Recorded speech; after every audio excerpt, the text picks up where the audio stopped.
Olá a todos, eu sou o Marcelo Mileto, eu sou aluno de mestrado do PPGC e eu vou apresentar o trabalho intitulado Evaluating Parallel Sparse Solvers to Accelerate a Radio Frequency Ablation FEM Application. A simulação computacional hoje ela é uma ferramenta essencial para o avanço de muitas áreas de pesquisa. Só que esse tipo de aplicação geralmente envolve um grande custo computacional e cada vez mais se quer fazer simulações mais detalhadas e mais precisas. Para prover todo esse poder computacional, a área da KPC tem evoluído bastante em termos de hardware paralelo, mas também na parte de software, com bibliotecas e modelos de programação que permitem explorar esse tipo de recurso. O método dos elementos finitos ele é um método bastante utilizado para simulação computacional e até visto como uma abordagem universal para a simulação de sistemas discretos.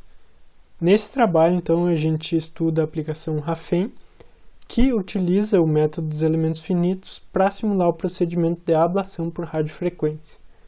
Esse procedimento ele é um tratamento minimamente invasivo para o câncer de fígado, e durante esse procedimento é difícil obter medidas precisas sobre a área afetada sob o procedimento. Assim, a simulação ajuda a definir os melhores parâmetros para cada caso de tratamento, fornecendo a distribuição de temperatura e voltagem ao longo do tempo do procedimento.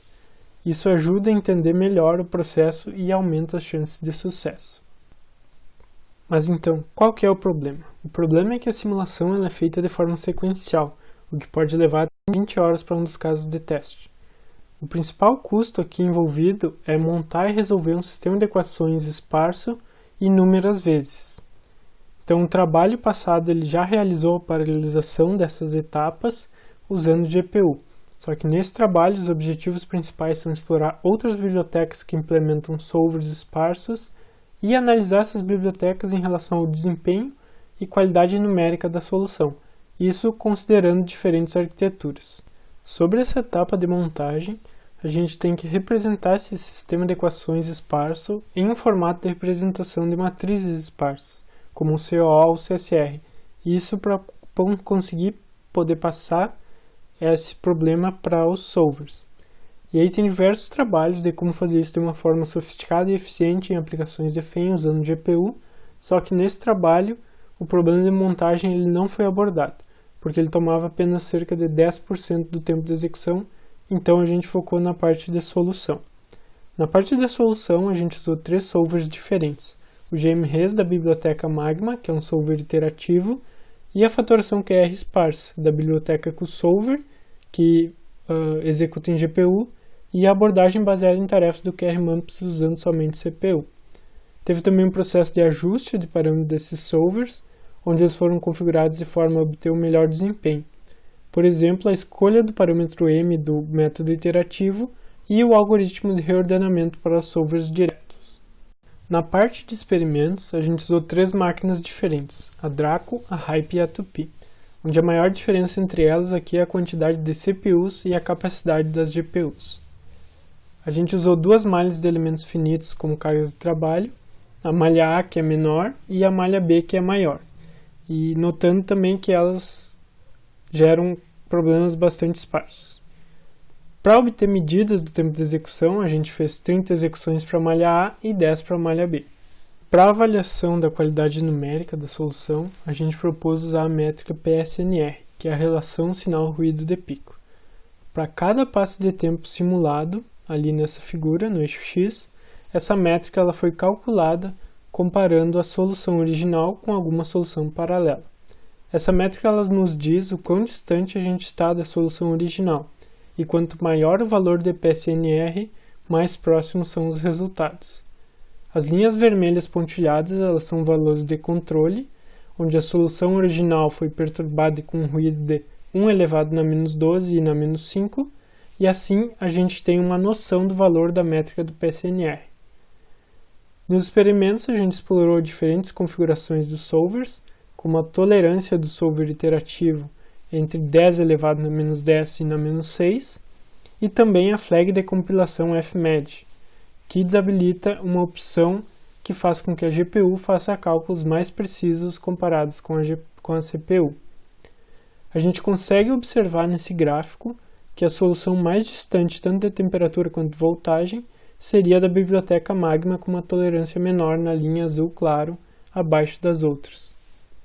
Também a gente percebe que a solução do QRMUMPS ela tem um PSNR menor que o das soluções em GPU, exceto para os últimos passos de tempo simulados quando a gente compara o QSolver com a flag FMED desabilitada. Porém, o uso dessa métrica do PSNR ela tem algumas desvantagens, como, por exemplo, não representar as diferenças de uma forma espacial. E ela também é incapaz de nos dizer se a gente tem muitas diferenças pequenas ou poucas diferenças grandes.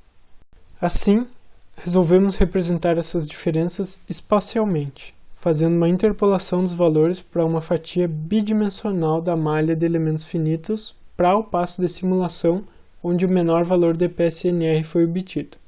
Na esquerda a gente vê as diferenças para a temperatura e na direita para a voltagem. A diferença de temperatura elas estão contidas dentro de uma região bem específica para essas 4 soluções, sendo o QRMUMPS a que apresentou a maior diferença, assim como o menor valor do PSNR. Notem que, mesmo tendo essas diferenças, as escalas ainda são bem pequenas. E aí, para o caso com o menor PSNR da biblioteca Magma com uma tolerância reduzida de 10 na menos 6, a gente já observa diferenças mais significativas, como a maior região afetada por essas diferenças na imagem da temperatura, nessa parte da esquerda, e também a escala muito maior dessas diferenças. Aí, comparando com o tempo de execução com a tolerância maior, a gente observou uma redução de até 20% no tempo de execução, só que essas diferenças apresentadas elas podem começar a ser prejudiciais para a análise dos resultados. Entrando na análise do tempo de execução, a gente observa que no geral o QRMUMPS ele foi mais rápido, mesmo não usando o GPU para a parte de solução. Comparando a execução mais rápida de cada solver, a gente observou uma diferença no fator de aumento do tempo quando a gente mudou a carga de trabalho da aplicação. Para a malha menor A, o menor tempo de execução obtido para cada solver, eles ficaram mais próximos, enquanto para a malha B, a maior, essa diferença ela aumentou, sendo que a solução da biblioteca Magma levou até 2 vezes mais o tempo que o QRMUMPS e a do QSolver cerca de 9 vezes. Isso sugere, por exemplo, que a solução do QSolver ela não é tão escalável quanto a do QRMUMPS, por mais que eles implementem o mesmo algoritmo. Essa diferença ela também é representada no gráfico de SpeedUp, onde observa essa maior diferença entre o QRMUMPS e os outros solvers para a malha B em todas as máquinas. A gente também pode observar aqui que o QRMUMPS ele tem um SpeedUp menor na máquina Hype, que tem 20 cores, quando a gente compara com a máquina Tupi, que tem 8 cores, só que tem uma GPU melhor. Mas e aí, de onde vem essa diferença?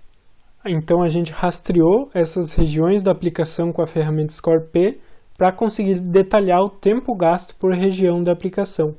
E com isso a gente viu que a diferença para esse caso era essencialmente a parte de montagem, que é bastante escalável e se beneficiava completamente de GPUs com uma maior capacidade computacional. Só que isso também revela outro problema.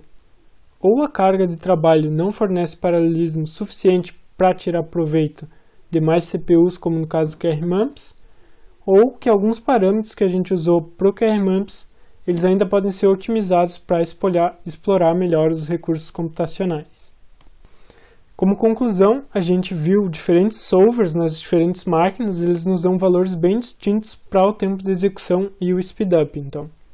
E que também existem algumas discrepâncias quanto à qualidade numérica da solução. Existe um trade-off claro também entre a qualidade numérica e o tempo da solução em solvers iterativos, o que deve ser considerado de forma cuidadosa para não prejudicar uma análise posterior dos resultados. A gente notou também que existe uma falta de escalabilidade para o solver QR esparso da biblioteca QSolver, e isso também para o caso do QRMUMPS, só que aqui é possível fazer uma investigação mais aprofundada para descobrir de fato as causas desse efeito. Então, trabalhos futuros ele também envolvem um maior esforço em otimizações, considerando transferências de memória e melhorar ainda mais essa fase de montagem. Então aqui a gente tem algumas referências utilizadas no trabalho, e era isso. Muito obrigado.